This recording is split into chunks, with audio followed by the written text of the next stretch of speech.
CEP, Centro de Estudos e Pesquisas Espíritas, traz a continuidade do assunto a reencarnação na visão espírita, abordando agora a sua segunda parte. A vocês, amigos do Ideal Espírita, trazemos agora a reencarnação na visão espírita. A doutrina espírita ensina que a reencarnação se constitui de uma nova existência para a reeducação da alma imortal. Não se constitui de castigos, nem de penas irremissíveis, porque todas as penas são remissíveis. Nós podemos reverter, sim, as nossas faltas do passado. E criou Deus o homem à sua imagem e semelhança. Gênesis 1, 26. Criado à sua imagem, porque Deus é criador, Deus nos criou, Deus é a inteligência suprema, causa primeiro de todas as coisas. Porque nós somos co-criadores em plano menor. Sendo Deus, Pai Todo-Poderoso, o Criador de todas as coisas, de todas as criaturas, nós, as criaturas, somos co-criadores em plano menor. Isso quer dizer que nós guardamos com Ele, isso, a essa imagem de Deus. Aqui está a explicação. Pergunta 132 do Livro dos Espíritos. Qual o objetivo da encarnação dos espíritos? Aqui, então, teremos a comprovação de que nós somos co-criadores em plano menor. Enquanto a espiritualidade maior, a angelitude, são co-criadores em plano maior. Isso faz entender de que nós, dado momento no progresso, na evolução, nós chegaremos à condição de co-criadores em plano maior, na angelitude. Tá lá, Deus lhes impõe a encarnação com o objetivo de fazê-los chegar à perfeição. Para alguns é uma expiação, para outros é uma missão. Todavia, para alcançarem essa perfeição, deve suportar todas as vicissitudes da existência corporal. Nisso é que está a expiação.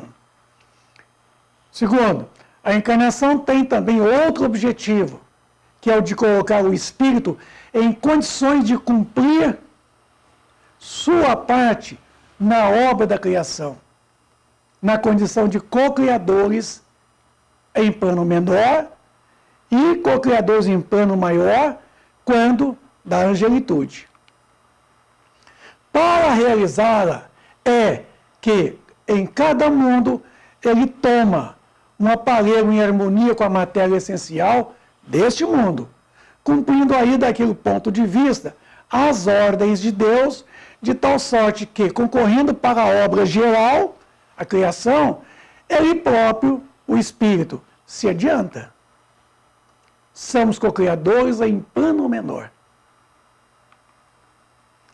Semelhante não quer dizer que é igual, mas que guarda uma relação de aproximação. Deus é perfeito. E sua obra há que ser perfeita, embora não esteja, porque nós somos seres perfectíveis. Nós trazemos em nós mesmos a perfeição em potencial para ser desenvolvido essa perfeição por nós mesmos. Na onde? Na consolidação da obra da criação, dando a nossa contribuição na obra da criação. Nós somos seres a caminho da consolidação da nossa perfeição. Então, são seres o quê? Perfectíveis. Perfectibilidade.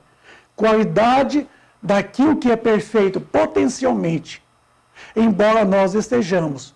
Porque Deus é a inteligência suprema. Inteligência é substantivo. E ao nos criar, Deus nos adjetivou, porque nós somos o princípio inteligente do universo. porque inteligente é qualidade, é adjetivo. A comprovação estará na pergunta 115 do Livro dos Espíritos. Comprovação dessa perfectibilidade. Vamos ver? Dos espíritos uns terão sido criados bons e outros maus? A resposta foi: Deus criou todos os espíritos simples e ignorantes. Isto é, sem saber. A cada um deu determinada missão com o fim de esclarecê-los e de os fazer chegar progressivamente à perfeição. Então veja bem que esse chegar progressivamente, isso, é o progresso, o intelecto moral que ora nós realizamos. Pelo conhecimento da verdade, para aproximá-los de si, nesta perfeição é que se ele encontra a pura e eterna felicidade que estamos almejando. Passando pelas provas que Deus lhes impõe, é que os espíritos adquirem aquele conhecimento. Uns aceitam submissos essas provas e chegam mais depressa à meta que lhe foi assinada. Outros só suportam murmurando e pela falta em que deste modo incorrem, permanecem afastados da perfeição e da prometida felicidade, porque não querem avançarem, não querem se adiantarem. Essa passagem do Evangelho segundo o Espiritismo, no capítulo 17, no inciso 1, ela é muito fundamental. Sede, vírgula, pois, vírgula, vós outros, vírgula, perfeitos, vírgula, como o vosso Pai Celestial é perfeito. Aqui o verbo está no imperativo, sede. Nem perguntou se nós gostaríamos de sermos perfeitos. Ele está dizendo, queira ou não queira, forçosamente a lei do progresso nos conduz à frente, em qualquer direção, e outra vez, à frente e acima, o que nós chamamos de evolução. Sede, pois, vós outros perfeitos, como vosso Pai Celestial é perfeito. Falou na segunda pessoa, o vosso Pai Celestial, o Pai que nós entendemos, o Pai que nós concebemos. Deus disse, façamos o homem à nossa imagem, conforme a nossa semelhança. Tenha ele domínio sobre os peixes do mar, sobre as aves dos céus, sobre os animais domésticos, sobre toda a terra e sobre todos os répteis que rastejam pela terra. Bom, na pergunta 166 do Livro dos Espíritos, ficou fundamentado como pode a alma que não alcançou a perfeição durante a vida corpórea acabar de depurar-se, sofrendo a prova de uma nova existência. E não vida. Tem gente falando aí vidas. Nós não temos vidas. Nós temos vida no singular e não no plural. Nós temos existências no plural. Existência corporal, estando reencarnado.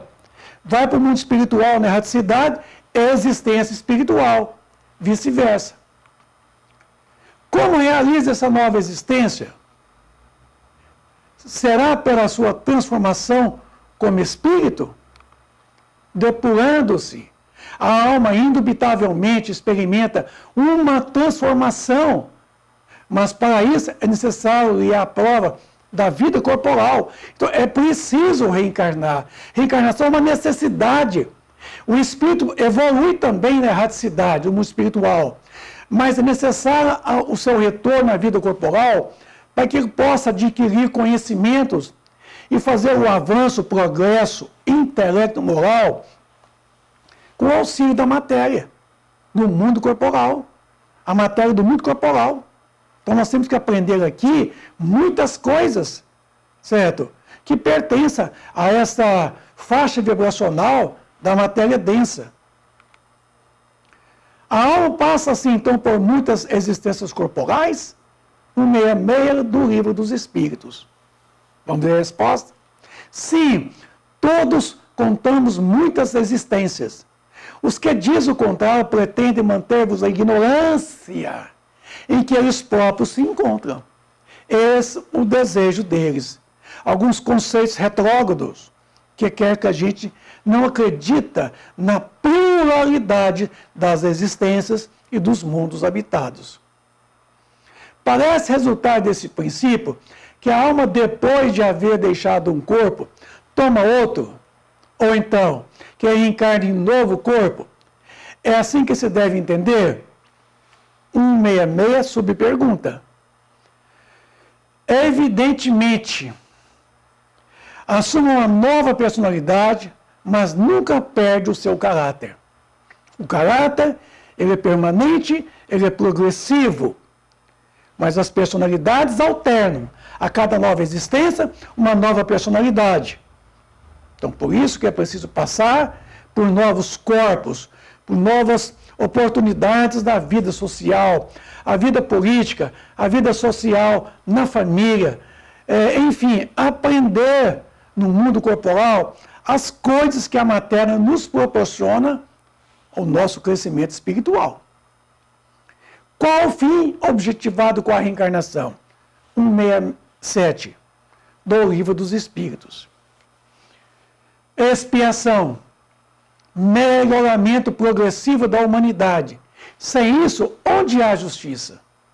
Então, se nós não tivéssemos essas muitas reencarnações, como é que nós iríamos realmente melhorar? Como é que a humanidade progrediria? Sem a lei do progresso, sem as reencarnações, não haveria justiça. Então, Deus não estaria realmente respeitando os nossos direitos. É limitado o número das existências corporais ou o espírito reencarna perpetuamente? 168. A cada nova existência, o espírito dá um passo para diante na senda do progresso. Do progresso. Desde que se ache limpo de todas as impurezas, não tem mais necessidade das provas da vida corporal.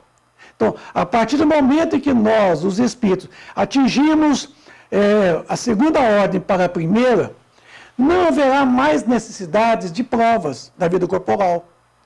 Porque já estaremos num patamar de evolução espiritual que não precisa mais da presença da matéria. Porque nós vamos ficar desmaterializados, quer dizer, da matéria densa. Embora estaremos muito presos ainda à matéria sutil do mundo espiritual. É invariável o número das reencarnações para todos os espíritos? 169. Não. Aquele que caminha depressa, há muitas provas se for. Todavia, as reencarnações sucessivas são sempre muito numerosas, porquanto o progresso é quase infinito. Quer dizer, é quase infinito, né? Quer dizer, é uma constante no universo a lei do progresso. O que fica sendo o espírito depois da sua última encarnação? 170. Espírito bem-aventurado, espírito puro, espírito da primeira ordem. Quer dizer, a beatitude. Foi por isso que no Sermão do Monte Jesus pronunciou 8 falas que trouxe através de parábolas chamadas bem-aventuranças.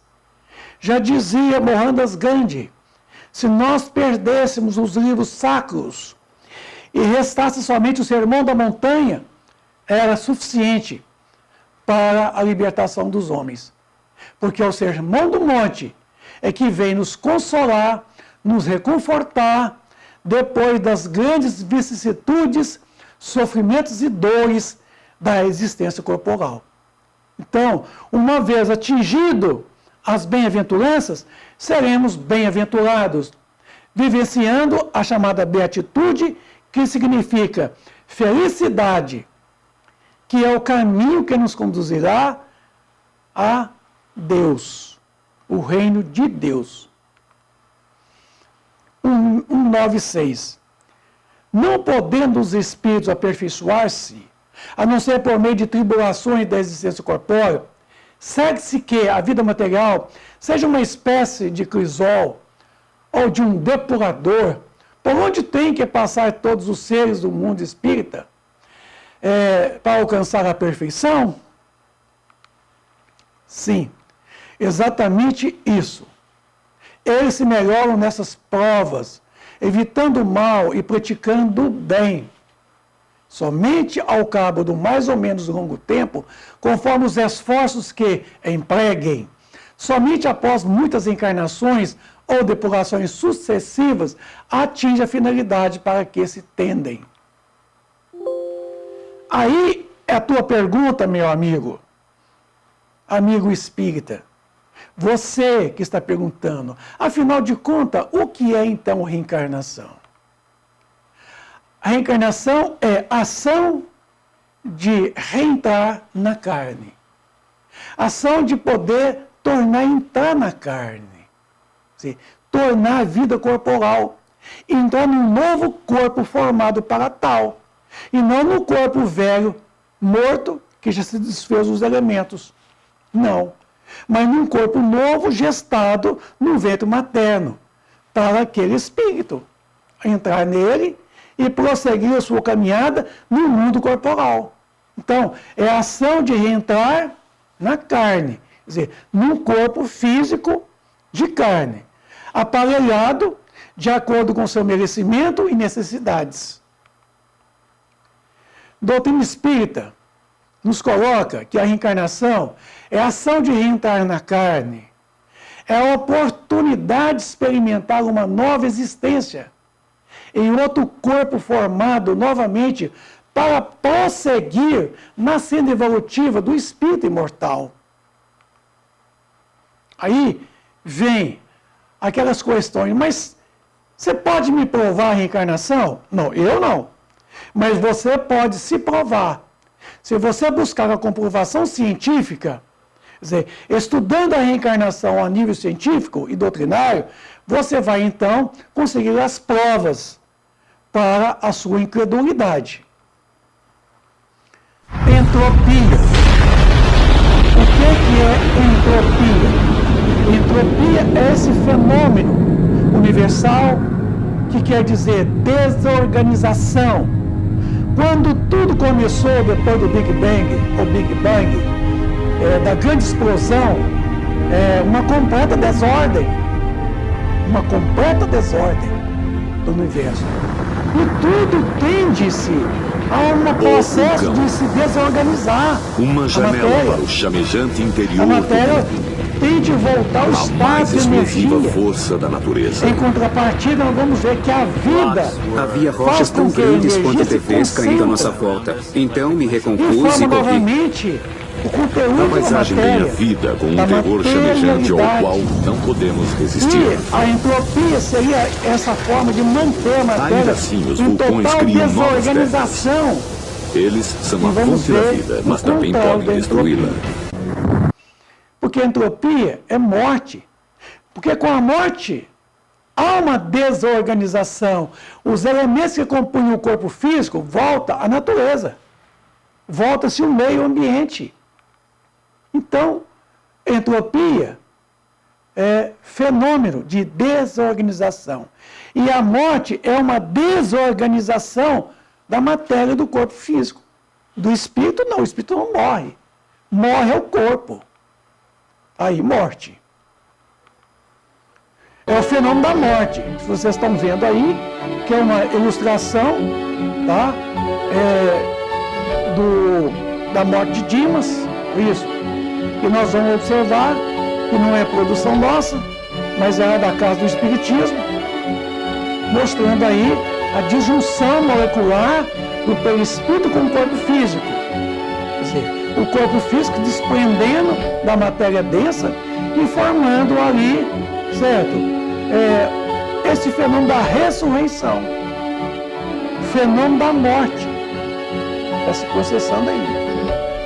A separação do espírito do corpo físico. Então, entropia, para vocês entenderem, entropia, eu vou falar da entropia do sistema fechado, semifechado e o aberto. O fechado é o exemplo de uma garrafa térmica. Na onde se a garrafa térmica fosse totalmente vedada o calor, a entropia cresceria assustadoramente. Uma máquina a vapor, certo? Se ela fosse totalmente fechada, a caldeira, e não houvesse a troca do vapor com o meio ambiente para produzir o fenômeno, isso, da turbina e ali dos pistões para movimentar a máquina, o calor cresceria assustadoramente e viria a acontecer a entropia.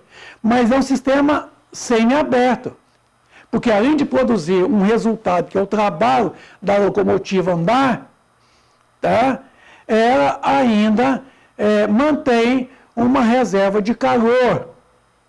E o sistema aberto, que é a vida. Então, veja bem que o contrário da entropia é um sistema aberto. Por que sistema aberto? É um sistema que tem troca com o meio fora de si. O milagre da vida. Está aí o milagre da vida. Nascimento. A vida é o da escuridão à da luz entropia. intensa, da flutuação no interior do útero para poder espocar de novas sensações. A vida organiza. O cordão umbilical é cortado. Desorganiza. Fecha-se a abertura entre as duas câmaras superiores do coração. A entropia desorganiza. E os pulmões começam a se movimentar, fazendo o processamento o que do está ar. desorganizado. De uma célula na concepção, há 200 milhões delas no nascimento, a criança recém-nascida faz a sua iniciação numa no ordem mundo crescente exterior. e não retrógrada, mas crescente, à frente.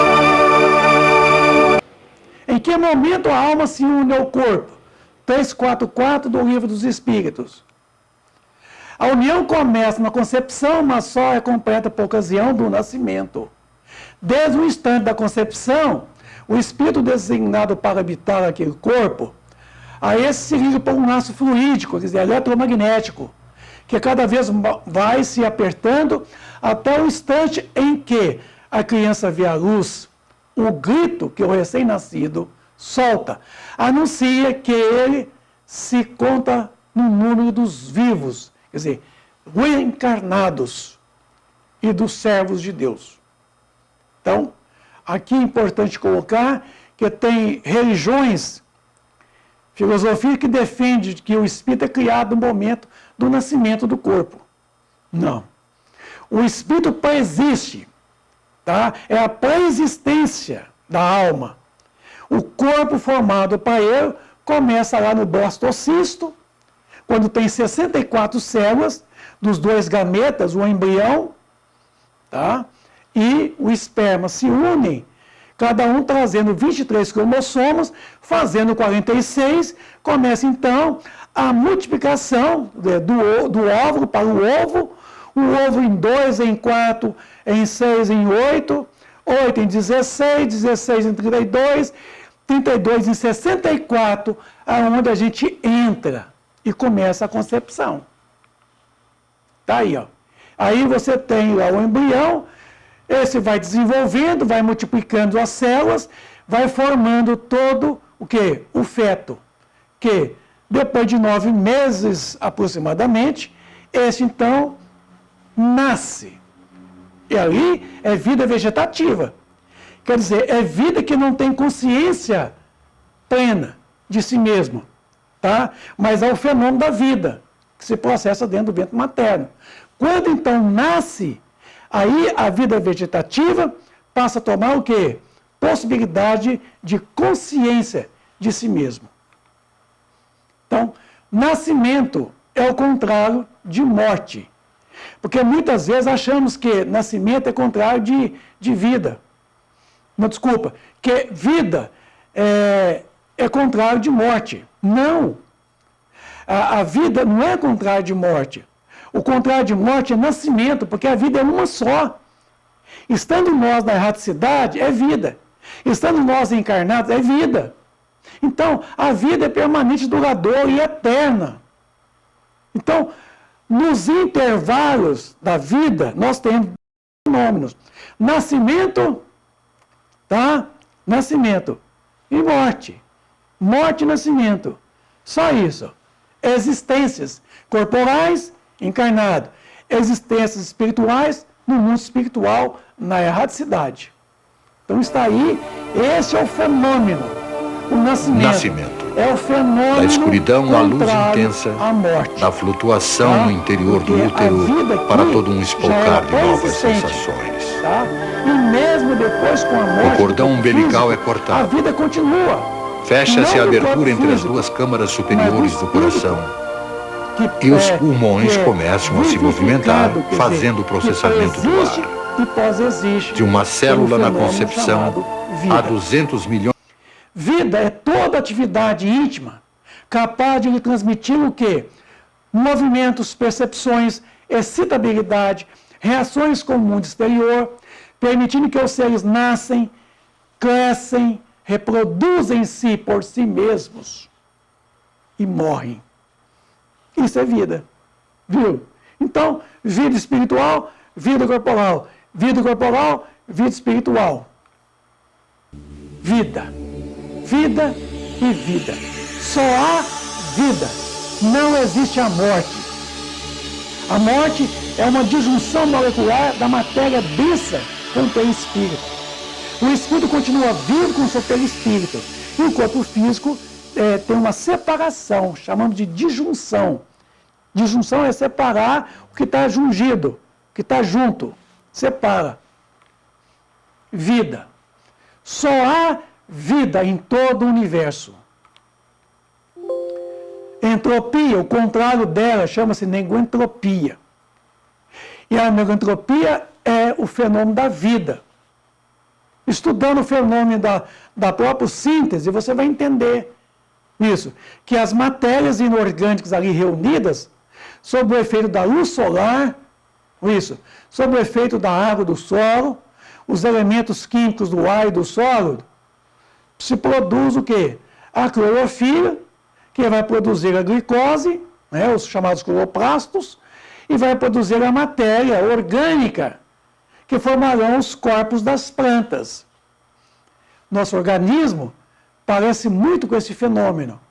Só que o processo de organização utiliza outros elementos a mais do que a própria clorofila. E aí, nós chamamos de telonomia, tá? Do grego telo, que quer dizer finalidade. Nomia, lei. Telonomia se trata de uma finalidade biológica de todos os seres. Exemplo, o homem, enquanto mero corpo animal, pode ser tido o quê? Telonomicamente, como nascido para perpetuar a espécie por meio da geração de filhos, quer dizer, da prole. Então, esse telonomicamente é o fenômeno, certo? Que em todos os seres estão destinados à reprodução, à multiplicação, certo? Porque não termina. Então, todas as espécies se reproduzem, certamente de forma diferente, né? Tem a reprodução assexuada e a reprodução sexuada. Isso depende, que estará o espírito, através do seu corpo mental, ele elabora o seu perispírito, o perispírito então projeta no fluido corpo universal, condensando esse em torno dele, do foco da mente, produz então o arranjo de toda a matéria do corpo físico, de todos os elementos químicos. Então está aí, retrato do corpo mental, que está lá. Para definirmos de alguma sorte o corpo espiritual, é preciso considerar, antes de tudo, que ele não é reflexo do corpo físico, porque na realidade é o corpo físico que o reflete. Tanto quanto ele próprio, o corpo espiritual retrata em si o corpo mental, que ele preside a sua formação. Então está lá o corpo mental, projetando o quê? No fluido cósmico universal, esse condensando e formando o perispírito, e esse perispírito formará o duplo etérico, e o duplo etérico, o corpo físico. Então, corpo físico, duplo etérico, perispírito, corpo mental, espírito. Espírito, corpo mental, tá? Fluido cósmico universal, perispírito, duplo etérico, corpo físico. A reencarnação se fundamenta na justiça de Deus para com seus filhos o quê? Misérrimos. Princípios básicos da doutrina espírita. Precisamos conhecê-lo para nós podermos entender a reencarnação. Deus, espírito ou alma, imortalidade da alma ou do espírito, pluralidade das existências, que eu comentei no outro vídeo, na primeira parte, que é Justiniano, no ano 553, ele acabou com a ideia da pré-existência da alma para abolir a reencarnação da igreja, tá? Amando da Teodora, a sua esposa. Pluralidade dos mundos habitados. Então está aí 5 princípios básicos da doutrina espírita. A imortalidade da alma, temos a lei de ação e reação, pluralidade das existências e dos mundos habitados, constituem suas principais características. Deus, inteligência suprema, causa primeiro de todas as coisas. Eterno, Deus é imutável, Deus é imaterial, Deus é único, todo-poderoso, soberanamente justo e bom. São seus atributos. Espírito, princípio inteligente do universo, dotado de pensamento contínuo, vontade própria, senso moral, livre-arbítrio. São seus atributos.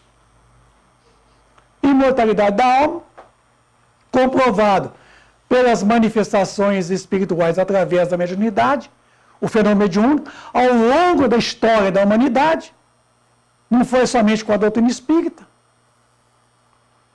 Pluralidade das existências, muitas, quantas se precisarem, teremos a essas existências em situações diversas. Pluralidade dos mundos habitados, planetas que alojam mundos primitivos, mundos de expiação em provas, mundos de regeneração, mundos ditosos, mundos celestes. Aí está o mundo primitivo, que um dia a Terra já foi, o mundo de expiação e provas, tá?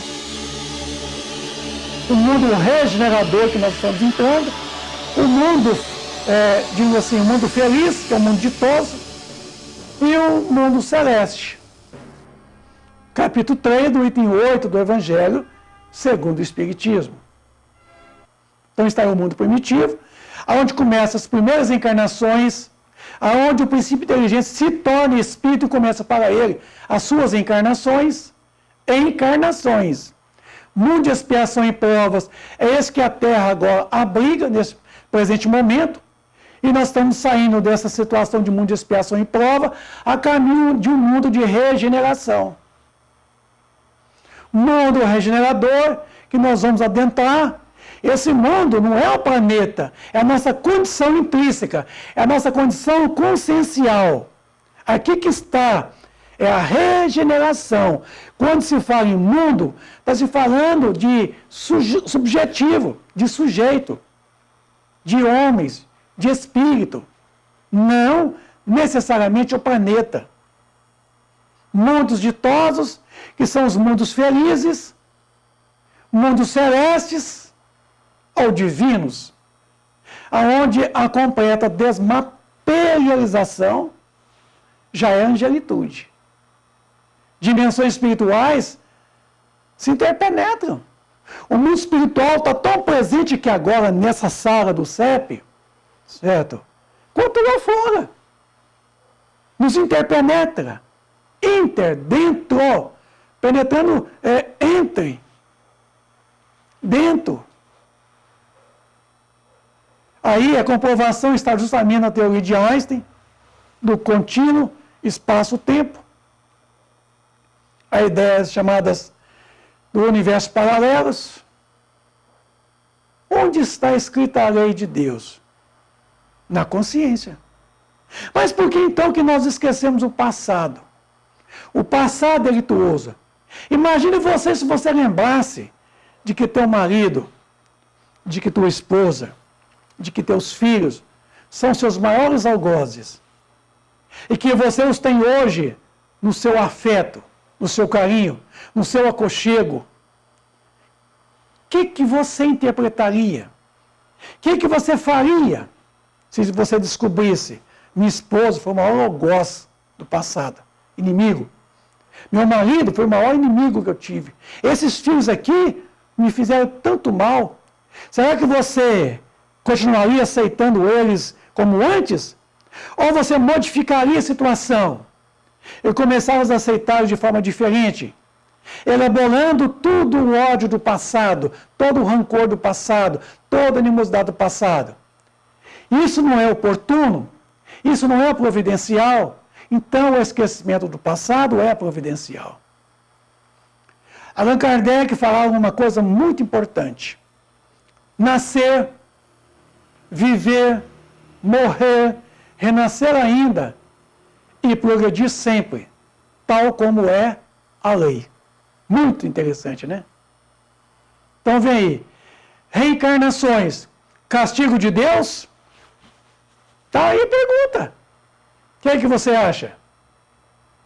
Bom, como nós já vimos lá atrás, né, que veio lá dos Upanishads, o hinduísmo, isso, a ideia lá que se tinha nos Vedantas, né, do karma, o sânscrito quer dizer karma. Karma vem de kri, ação, fazer, ação e reação.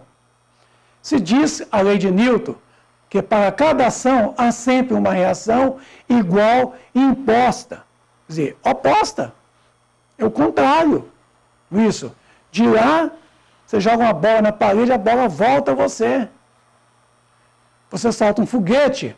A mesma força que o impele para frente, há uma força contrária que o impele para trás.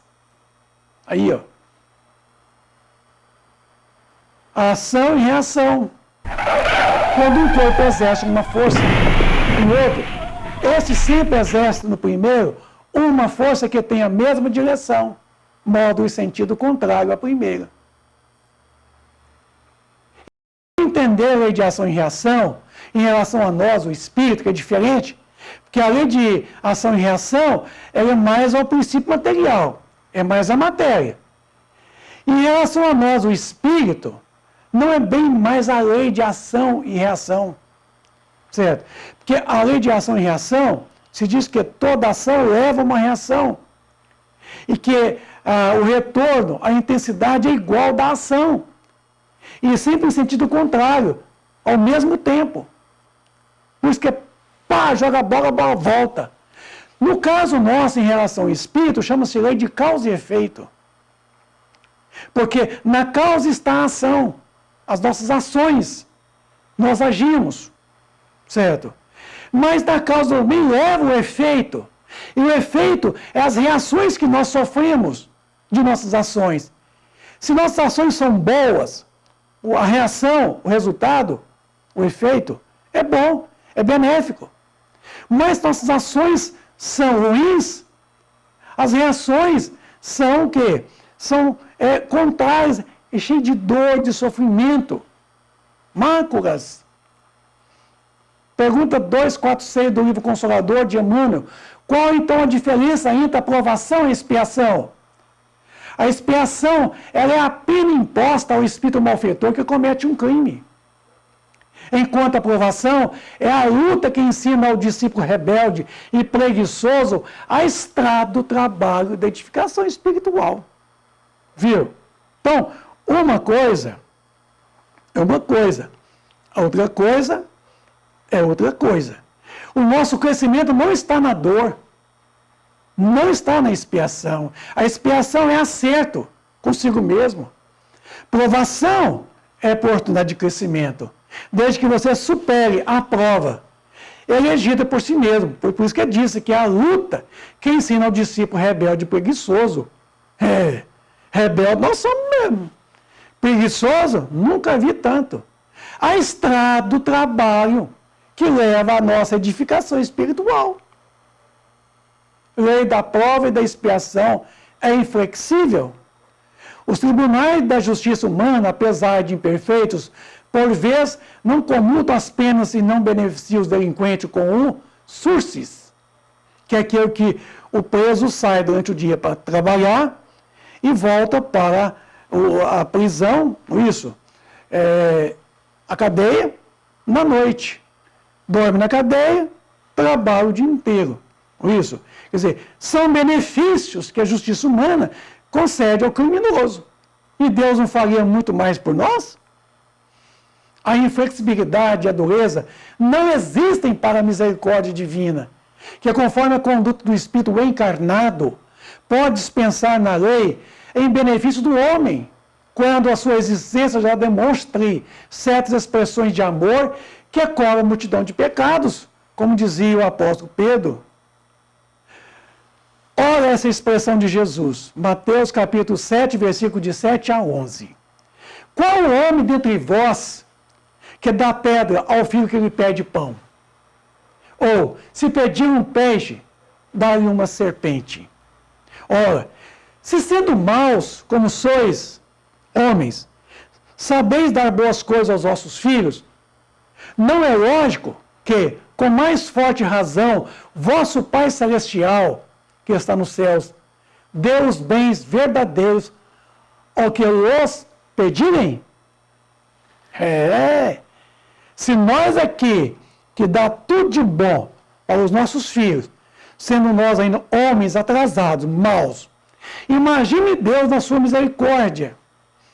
Faria muito mais por nós, pelo nosso arrependimento, pela nossa expiação e pela nossa redenção, oportunidade de reencarnações. Reencarnação é reeducação espiritual. Lei de causa e efeito. Eu fui buscar lá em Mateus capítulo 7, versículo 1 e 2. Não julgueis, a fim de não serdes julgados. Porque vós sereis julgados segundo houverdes julgado os outros. E se servirá para convosco da mesma medida da qual vos servistes para com eles. Então, não julgueis a fim de não ser julgado. Sereis medido com a mesma medida que medis o outro, pode trazer que é do mesmo tamanho. Princípio de quê? De causa e efeito. No campo moral. Talvez que exercemos uma força moral, né? E toda vez, ou talvez uma força moral negativa, mas que pode ser também positiva, né? Mas aqui nesse caso, toda vez que exercemos uma força moral negativa em relação a outra pessoa, é nós mesmos essa reação dessa mesma força. Toda vez que exercemos uma força moral positiva em relação a outra pessoa, é nós mesmos a reação dessa mesma força. A escolha de quem? É nossa, né? Então está aí a lei de causa e efeito. A cada um segundo o quê? As suas obras. Atira-se uma flecha lá na parabólica. Essa flecha vai recutear, voltar a você. Certo? Justiça das reencarnações. Vamos ver? Por que tantos infortúnios? Quer dizer, por que tantos sofrimentos? Por que tantas dores? Tantas realmente dificuldades da existência corporal?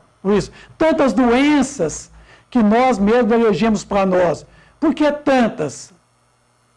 Vamos pegar aqui as chamadas chifópagas, as siameses, que muitas das vezes são dois espíritos altamente recalcitrantes, endurecidos, que se odiavam. Está aí, O programa do Ratinho, certa feita, apresentou essas siameses da Índia, mostrando aí duas cabeças ligadas pelo mesmo tronco, duas pernas, dois braços, duas cabeças. lá acreditaram, certo? De que eram reencarnação de Deus. Mas é a prova da misericórdia divina, permitindo que dois espíritos que altamente se odeiam se reencontrem, certo? Para reparar juntos aquilo que construiu no passado, o ódio, a vingança, o remorso. E muitas vezes a gente não entende que aqui está a maior demonstração da providência divina nos siameses, nas chifópagas, nos chifópagos, que tenhamos também. Aquelas duas do lado de cá são brasileiras, baianas, aqui no Brasil. Então está aí o fenômeno chifópagos, quer dizer, ligado pelo externo. A origem do nome vem do velho Sião, atualmente Tailândia, dada a imensa repercussão mundial do caso Shang Yang, nascido em 1811. O termo técnico é chifópagos. As gêmeas norte-americanas, Abigail e Brittany, está aí. Isso é prova da misericórdia divina. É justiça divina. Mas por que tanta fome? Por que tantas misérias? Isso. Por que tanta pobreza? Por que tanto desleixo? Abandonos? Isso. Aos pequeninos. Abandono de rua. Quantas crianças estão agora lá na rua da nossa cidade, das grandes capitais, megametrópoles? Vida de rua. Por que tantas doenças? Tanta fome na África? Por que tantas misérias? Onde está a justiça de Deus? Está aí, meus amigos. É a oportunidade de você recomeçar na onde você tanto errou, que você tanto contrariou as leis divinas. Você retorna para se reeducar, mediante o sofrimento que você mesmo elegeu, as dores do orbe, quer dizer, do planeta, que são as próprias vicissitudes da existência corporal. É nisso que constitui a expiação, as provas difíceis. Por que tantos aleijões? Por que tantas doenças incuráveis na Terra? São tudo causas pretéritas. Estiveram lá atrás, em outras existências, onde nós mal utilizamos o sexo que é sagrado e divino. Porque tanto cânceres, atrofias de toda a ordem, moléstia de todas as ordens, são expurgações, são oportunidades que Deus nos conceda de nós expurgarmos as toxinas mentais que nós elegemos ontem em outras existências e que agora precisamos dispor delas para sublimarmos o perispírito, o corpo mental, para entrarmos no reino dos céus, para depois galgar a caminhada para o reino de Deus. Porque tantas escravidões que até hoje nós temos ainda, na sociedade, na própria comunidade, abandonos, vida de miseráveis. Isso. Quantas vezes os idosos sofrem o abandono, a solidão dos seus entes queridos. Por quê? Porque tantas e tantas misérias. Aí está a justiça de Deus. Porque tantos genocídios, como a Segunda Guerra Mundial, a Primeira. Agora eu vou perguntar a você, nas reencarnações, por que tantos privilégios? Privilégios para alguns? Por que tantas prosperidades? Para tantos. Tantas e tantas prosperidades. Infortúnios e prosperidades. Por quê? É isso que a filosofia espírita explica, o porquê e o para quê. Porque tantas e tantas famas, sucesso, honrarias, poder econômico, social, político, cultural, Por que essas tantas prosperidades? Por que tantos poderes? Hein? Por que tantos poderes? Inteligência mais para um e o outro menos. Mas Deus deu igual, conforme a 115 do Livro dos Espíritos. Fomos criados simples e ignorantes, todos com a possibilidade de crescer. A inteligência é fruto de esforço, de trabalho. Por que tantos poderes? Por quê? A encarnação na doutrina espírita coloca para nós e relembra: qual dentre vós é o homem que, pedindo-lhe pão, o seu filho, lhe dará uma pedra? E pedindo-lhe peixe, lhe dará uma serpente? Se vós, pois, sendo maus, sabeis dar boas coisas aos vossos filhos, quanto mais vosso Pai que está nos céus dará coisas boas aos que as pedirem, e muito mais. Então, a doutrina espírita explica a justiça divina, justifica, inclusive é o dogma da reencarnação, é a justiça divina. Nós sabemos que a doutrina espírita não tem dogmas, mas a reencarnação tem um dogma. E o dogma da reencarnação é a justiça divina para com todos. Tá? Tá aí, ó. É justo. Quem sabe essas que estão sentadas aqui hoje me engando, passando fome, não foram aqueles ontem que foram o quê? Dotados de poder econômico, que mal utilizaram, que subjugaram, certo? E que negaram aos outros o direito ao conforto, à comodidade, ao prazer.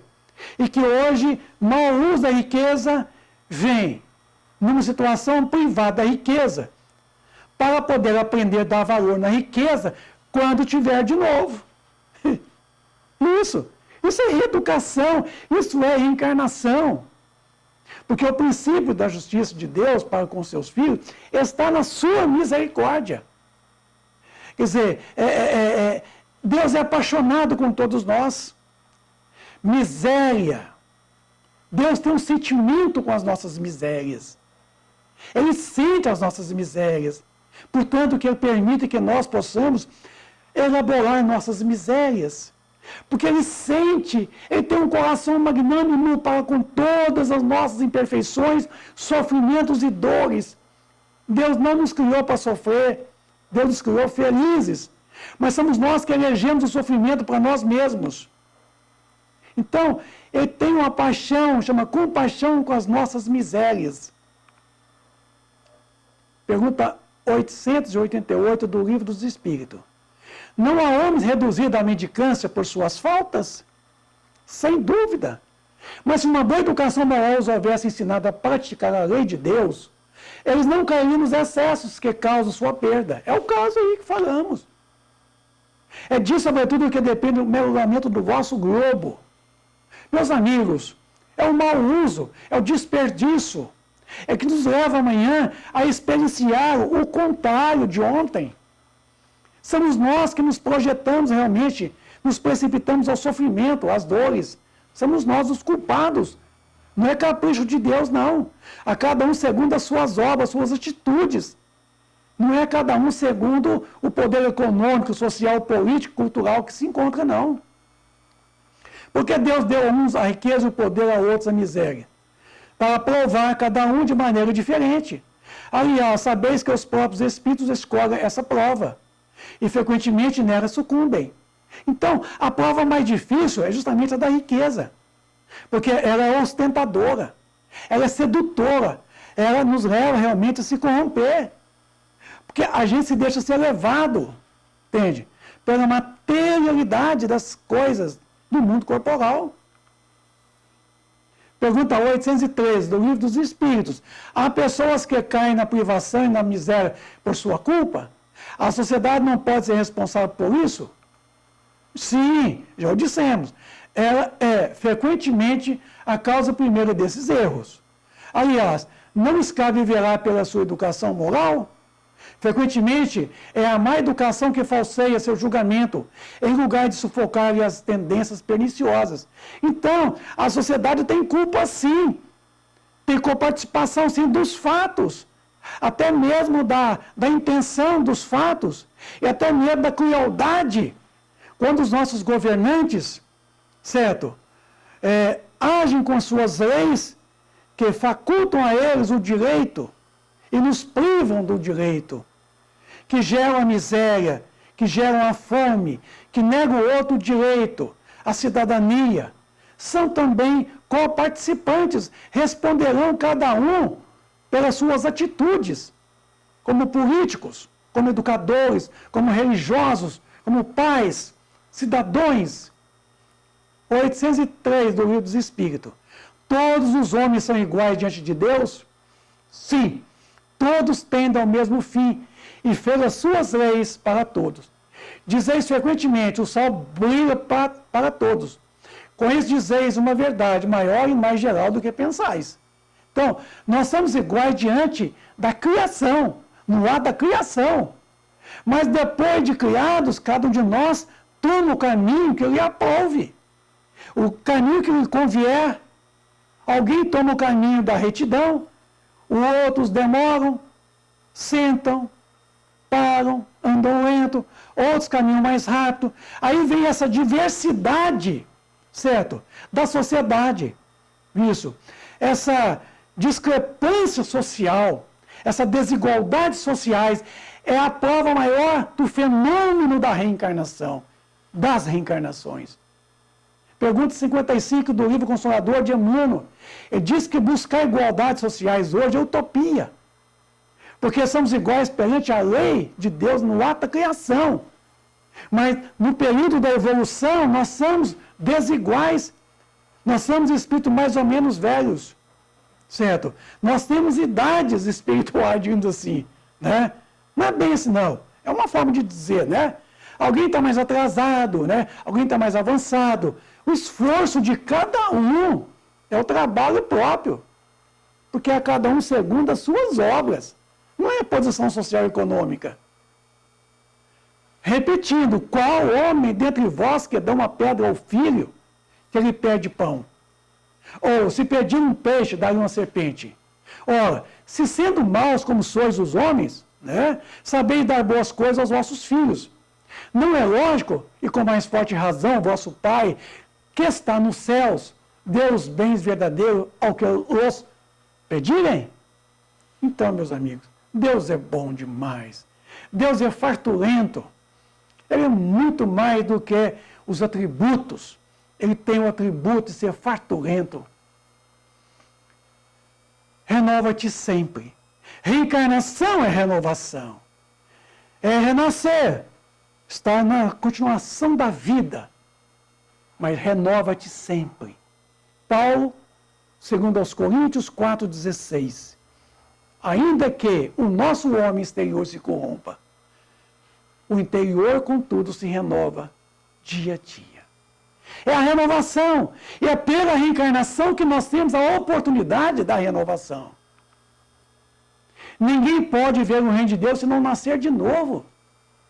Nascer de novo pela água, pelo Espírito, como diz Jesus.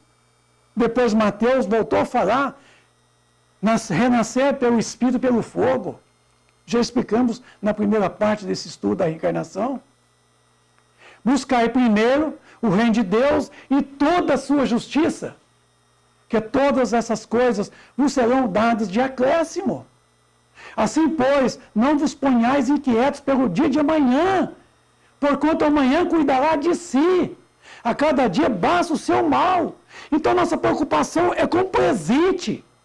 O passado não tem jeito, o passado é imexível. Ele não volta. O futuro ainda não existe. Só existe o presente, só esse momento aqui agora, em que eu estou falando para vocês, que daqui a pouco já é mais presente e passado. Mas que estou galgando, buscando o momento daqui à frente, o futuro. Que quanto ao trato passado, vos despojeis do homem velho que se corrompe pelas concupiscências do engano. Então, despir o homem velho que há em nós. Efésios capítulo 4, versículo 22, Paulo de Tarso. despir o homem velho que é em nós e vestir o traje do homem novo, o homem renovado pelas encarnações, renovado pelo dia a dia da sua renovação, pela sua transformação. Reencarnação é a grande oportunidade do espírito mortal passarem pela reeducação numa série de existências corporais. Então, qual é o principal objetivo da encarnação dos espíritos? Estamos voltando a essa pergunta, 72 do Livro dos Espíritos. Deus lhes impõe a encarnação com o objetivo de fazê-los chegar à perfeição. É pela a encarnação e as reencarnações é que nós vamos galgando a busca da perfeição que já está em nós. Para alguns é uma expiação, para outros é uma missão.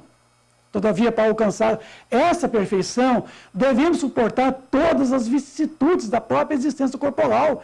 E é nisso tudo, nas vicissitudes, é que está a expiação, que é o expurgar através de dor e sofrimento. A encarnação tem também outro objetivo, que é de colocar nós, o espírito, cumprir com a nossa parte na obra da criação, na obra de Deus, porque nós próprios somos a obra do Criador. Para realizar aqui em cada mundo, ele toma em harmonia com a matéria essencial deste mundo, cumprindo aí daquele ponto de vista as ordens de Deus, de tal sorte que, concorrendo para a obra geral, ele próprio se adianta, quer dizer, ele próprio progride e desenvolve a sua perfectibilidade.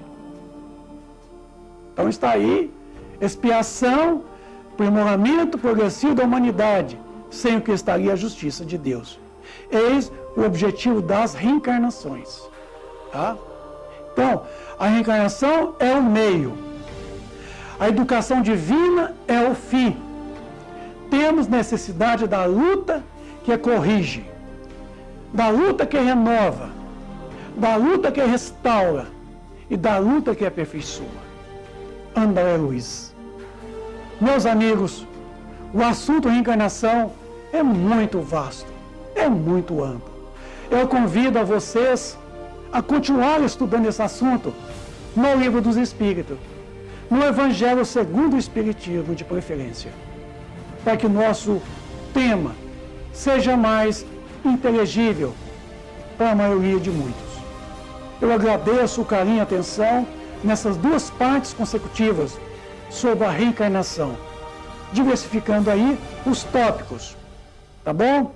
Um grande abraço a você que nesse momento me ouve e me vê, e a posteridade. Cooperação nos centros espíritas. Será que existem cooperação entre os próprios espíritas, dentro dos centros espíritas? Veremos. O que é um centro espírita? O centro espírita é a casa do espiritismo. É uma sociedade regularmente constituída, composta de homens e o concurso dos bons espíritos, para desenvolver as ideias dos espíritos e promover os homens a um estado social, moral e espiritual de forma definitiva. Victor Hugo disse que o centro espírita é um ponto de óptica, como realmente esse ponto é um ponto de convergência que busca a unidade de princípios, como ficou demonstrado no livro Obras Póstumas, na sua segunda parte, o projeto de 1868 de Allan Kardec. É mais ou menos assim, são uma série de atividades dos centros espíritas que refletem, através do espelho que está aqui, que é a doutrina espírita, num ponto em comum, no caso aqui, que está lá o centro espírita em azul, aquela bolinha azul, refletindo para o plano da sociedade espírita não espírita. Quer dizer, a humanidade, a sociedade no todo. O centro espírita é uma empresa, mas não uma empresa comum, como os demais que conhecemos, onde o principal objetivo é o lucro material. Ele é uma pessoa jurídica, o centro espírita, e deve ser incorporado no contexto, porque o centro espírita ele empreende valores materiais, sociais, culturais, intelectuais, moral e espiritual. Então deve ser organizado de tal forma e administrados de tal maneira, tá? Normalmente, garantindo assim a sua estabilidade, a sua harmonia, para que possa realizar a sua proposta de trabalho com uma grande diferença, que os seus empreendimentos, tá, estão voltados para o aspecto material, sim, para o aspecto social, cultural, intelectual, moral e espiritual. Eis aí a grande diferença para uma empresa comum. A empresa comum empreende valores puramente materiais, lucros. E o centro espírita empreende valores mais do que morais e espirituais. Então está aí esses empreendimentos definitivos, os chamados empreendimentos espirituais. É a busca dos valores do espírito e não unicamente do homem ou dos homens. Os objetivos de um centro espírita. O centro espírita é a casa do espiritismo. Tá? Os seus principais objetivos é desenvolver os princípios doutrinários contidos na codificação espírita kardeciana, provindo dos espíritos, e divulgá-los a todos sem distinção, estabelecendo a unidade de princípios propostos pelos próprios espíritos e o codificador Allan Kardec. Esses princípios estão contidos aí no Pentateuco kardeciano, espírita kardeciano, que são 5 obras básicas. Segundo, restaurar o Evangelho de Jesus Cristo em espírito e verdade, contextualizando o que ele falou há mais de 2000 anos atrás, para o momento histórico em que estamos vivendo. E estabelecendo a revivescência do cristianismo. Como? A causa na casa. Estabelecer a causa na casa. A causa na casa é justamente o cristianismo do Cristo vivo. Então está aí, é esse estabelecimento de forma definitiva, a causa na casa. Finalidade do centro espírita. É diferente do objetivo. Promover o bem-estar social de sua comunidade, seus frequentadores, resgatando todos os valores da criatura humana, inclusive a cidadania de todos aqueles que ali vão, isso. Devendo ser um centro de serviço ao próximo, tanto no plano material, como no plano social, no plano moral e espiritual, seja ele espírita ou não, não importa, contribuindo para a transformação do homem dentro dos padrões do Evangelho de Jesus Cristo. A caridade em ação é o método que determina a dimensão da fé. Então, além do centro espírita, nós temos o movimento espírita. O que é então o movimento espírita? É a reunião de todas as atividades dos centros espíritas dentro de um padrão de acontecimentos e também, conhecimentos que visam a unificação entre os seus adeptos, em função da causa espírita, no crescimento ordenado e harmonioso e ascensional. Então, o movimento espírita é esse conjunto, as ações realmente dos próprios espíritas.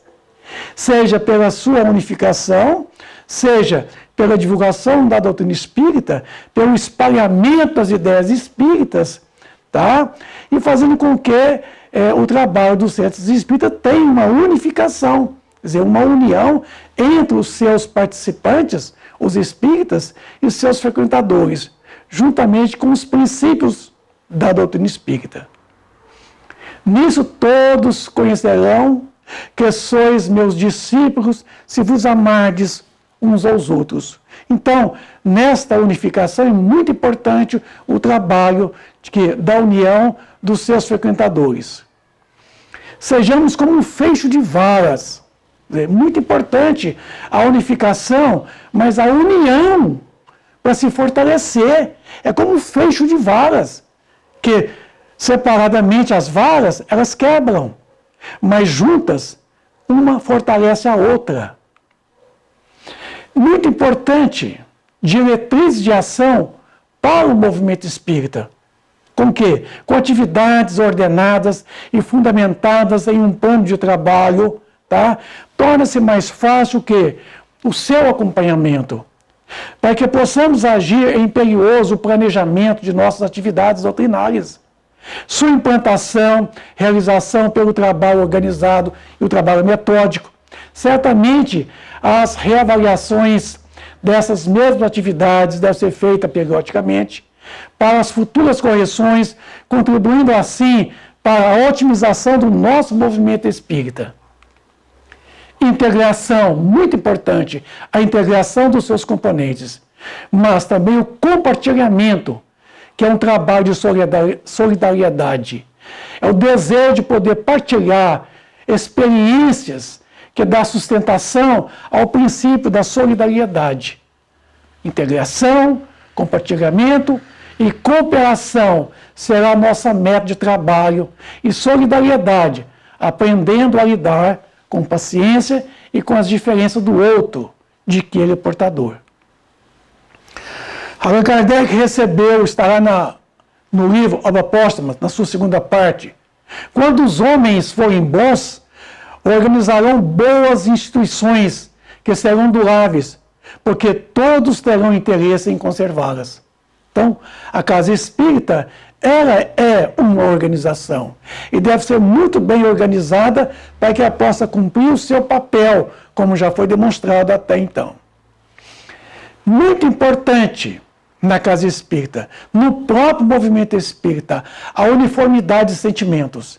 Estará no Livro dos Médiuns, no capítulo 29, que trata das sociedades espíritas.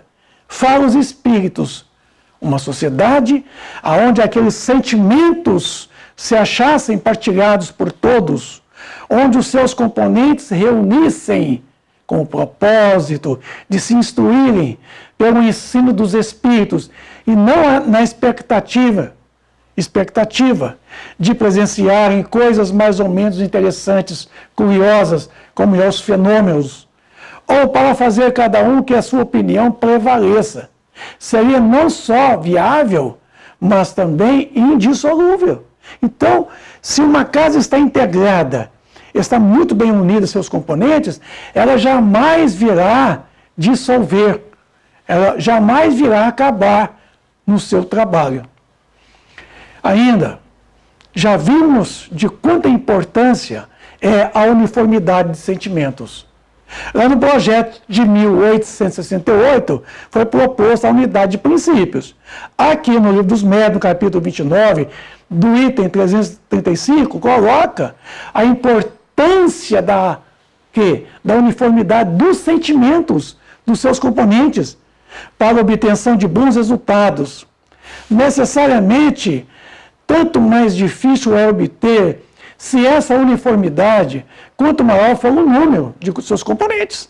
Fica mais difícil. Quanto maior uma casa, quanto mais trabalhadores, frequentadores, mais difícil fica a uniformidade de sentimentos. Nos agregados pouco numerosos, todos conhecem melhor, e há mais segurança quanto à eficácia dos elementos que para eles entram. Então, na medida que o movimento cresça na casa, na medida que o movimento espírita cresça, mais difícil é justamente essa uniformidade dos sentimentos. Trabalhemos juntos, unamos os nossos esforços a fim de que o Senhor, ao chegar em encontro acabado a obra, porquanto o Senhor lhes dirá: vinde a mim, vós que sois bons servidores, vós que soubestes impor silêncio aos vossos ciúmes e às vossas discórdias, a fim de que daí não viesse dano para a obra geral. Não mais vos assusteis. As línguas de fogo estão sobre as vossas cabeças. Ó verdadeiros adeptos do Espiritismo, sois os escolhidos de Deus, ide pregai a palavra divina. É chegada a hora em que deveis sacrificar a sua propagação, os vossos hábitos, os vossos trabalhos, as vossas ocupações fúteis. Ide pregai, convosco estão os espíritos elevados. Então, meus irmãos, amigos espíritas, é muito importante o nosso esforço, tá? É muito importante a gente sacrificar um pouco os nossos hábitos, as nossas horas de trabalho, as nossas horas de ocupações fúteis, até mesmo de sono, de repouso, de recreações, em função de quê? em função da propagação da verdade. Nós somos eleitos para tanto. Mas é muito importante que em todo esse trabalho que nós estamos falando aqui, em todo esse processo de unificação, é muito importante que haja na casa espírita também aquele trabalho da cooperação. Cooperação, certo? Já viram que muitas das vezes nós encontramos dentro da casa espírita as divergências, as disparidades, não é isso? A formação de grupinhos, né, de facções. Há muita disputa de poder, certo? Disputa de conhecimento. É como aqui o paradoxo dos jegues, que vamos expor para vocês aqui agora. Então, esse de cá está dizendo, me ajuda, meu, depois eu te ajudo. O outro disse, você se vira, não estou nem aí. Vamos ver onde vai parar isso? Vamos. Nossa, que bocada! Olha, é mesmo. Vou tentar agarrar. E eu também. Então, ambos amarrados um ao outro. Estão trelados um ao outro. Um puxa para cá, o outro puxa para lá. E fica num push-push, que chama. Tem alguém me segurando. Me solte, cara. Então, tentativa, entende? De um puxar para o seu lado, esquecendo que é um outro lado. E aí vem a disputa. Um puxa para um lado, o outro puxa para o outro lado. Bom, viu que não deu certo. Reaproximaram e ali conversaram. Vamos fazer um acordo? Bom, eu topo então. Então vamos ver que acordo seria esse?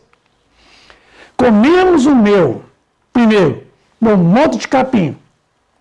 Depois comemos o seu monte de capim. Ah, muito bem. Sabe que deu certo?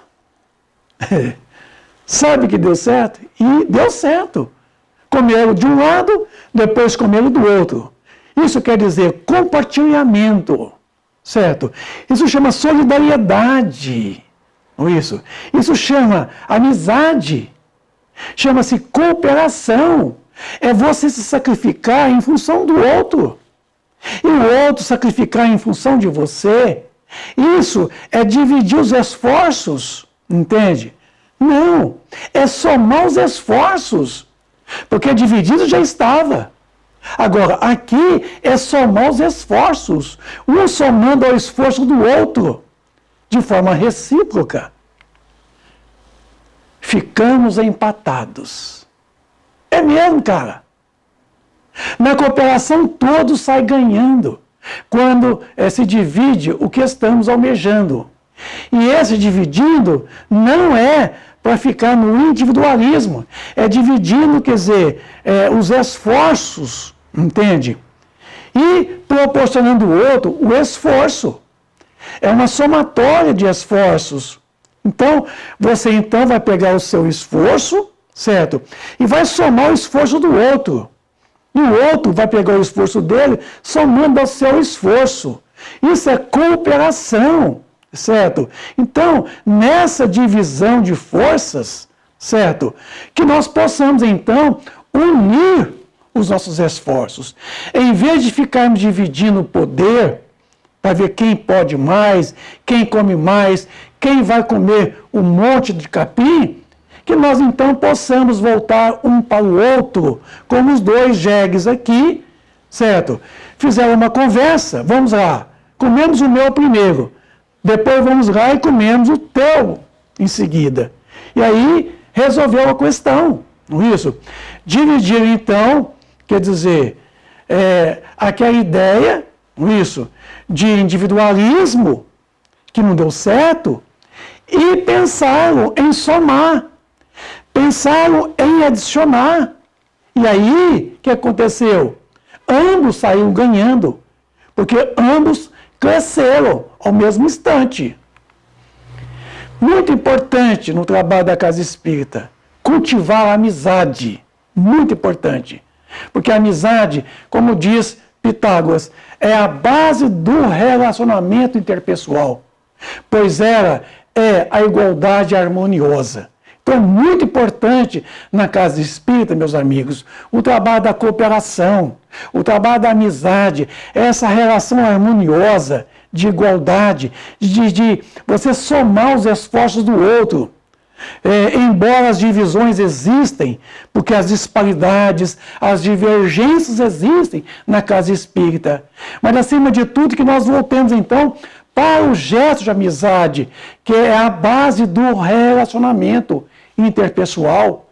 Então, temos que ser amigos dos outros. Isso. Numa sociedade é importante a uniformidade de sentimentos. Então, meus amigos, eu quero aqui chamar a atenção de vocês que estão agora me vendo, me ouvindo, a dizer para vocês que numa casa espírita é muito importante essa uniformidade de sentimentos, essa união, essa solidariedade, a fim de fortalecer o grupo, o movimento espírita.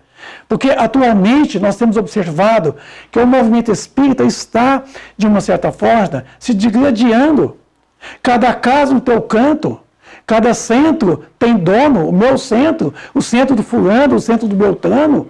Espera aí, o movimento espírita é essa agregação das casas espíritas, dos espíritas, de todas as atividades que eles promovem dentro da casa espírita, de todos os eventos, palestras, cursos, seminários, o trabalho do passe, o trabalho mediúnico, a evangelização da criança, o trabalho da mocidade, a evangelização dos adultos. Enfim, é muito importante a gente agregar e não dividir. Está faltando muita cooperação dentro do movimento espírita.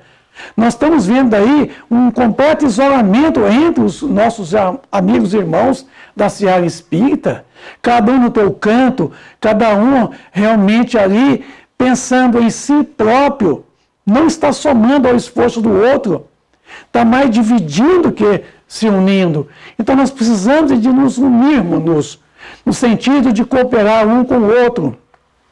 Por isso que o trabalho da AME, da Aliança Municipal Espírita, seja de Divinópolis, em qualquer outra cidade, é muito importante. O Movimento Federativo Nacional, isso, o CRE, que é o Conselho Regional Espírita, as ARES, que são as Alianças Regionais Espírita, os Centros Espírita pelo Movimento Espírita, temos o trabalho da cooperação, porque uma sociedade é muito importante nela, esta uniformidade de sentimentos.